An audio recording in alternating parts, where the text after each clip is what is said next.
क्या अल्लाह अपने बंदे को काफी नहीं? और ए नबी, ये तुमको उन लोगों से जो अल्लाह के सिवा हैं यानी गैरुल्लाह से डराते हैं, और जिसको अल्लाह गुमराह रहने दे उसे कोई हिदायत देने वाला नहीं, और जिसको अल्लाह हिदायत दे उसको कोई गुमराह करने वाला नहीं। क्या अल्लाह इज्जत वाला, बदला लेने वाला नहीं है?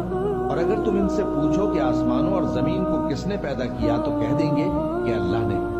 कहो कि भला देखो तो, जिनको तुम अल्लाह के सिवा पुकारते हो, अगर अल्लाह मुझको कोई तकलीफ पहुंचानी चाहे तो क्या वो उस तकलीफ को दूर कर सकते हैं? या अगर वो मुझ पर मेहरबानी करना चाहे तो क्या वो उसकी मेहरबानी को रोक सकते हैं? कह दो कि मुझे अल्लाह ही काफी है, भरोसा रखने वाले उसी पर भरोसा रखते हैं।